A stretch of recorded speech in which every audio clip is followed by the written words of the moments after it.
In April 1941, the British Admiralty received the alarming news that the German super dreadnought Bismarck had entered the North Atlantic.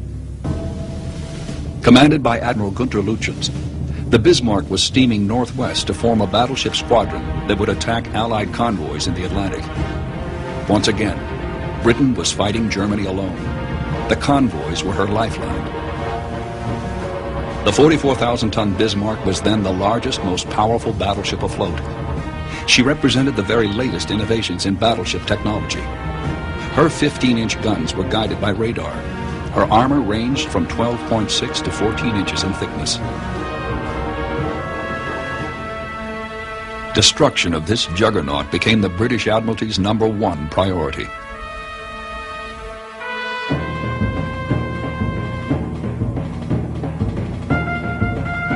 In late May, every heavy British ship that could be spared was sent to intercept the Bismarck. This included a squadron supported by a new battleship, the 35,000-ton Prince of Wales, and the pride of the Royal Navy, the battlecruiser Hood. Her finest and biggest warship, the 41,200-ton Hood, had long been the backbone of the British fleet. On May 23rd, the British squadron made contact with the German raiders, and the following day shaped a head-on approach.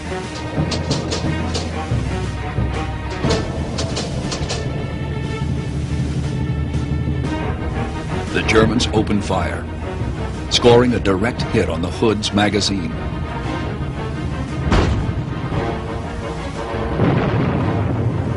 When the great column of black smoke settled on the surface of the sea, the Hood, the pride of the Royal Navy, was nowhere to be seen. Only 3 of her crew of 1,500 survived. The Prince of Wales was also seriously damaged by the German guns. Therefore, British Admiral Wake Walker decided to resume shadowing the Bismarck until more ships could be brought to bear. The hunt for the Bismarck was on. 2 days later, aircraft from the British carrier Ark Royal caught up with the Bismarck and launched a torpedo that struck her steering compartment.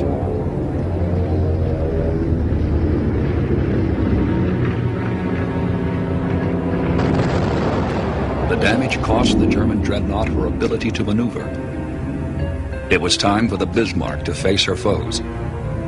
Though the German battleship was crippled, her big guns repeatedly drove off the British destroyers, who attempted to fire on her until the battleships arrived.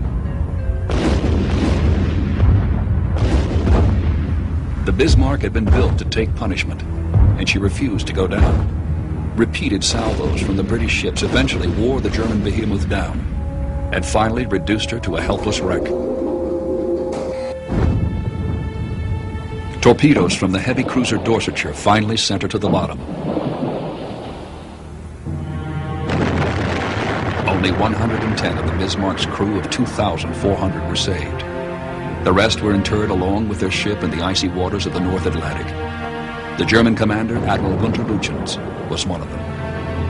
It had begun as a showdown between dreadnoughts, but a plane launched from an aircraft carrier had turned the tide. This fact was not fully appreciated by most naval strategists at the time. Most still believed that the battleship was the key to sea power.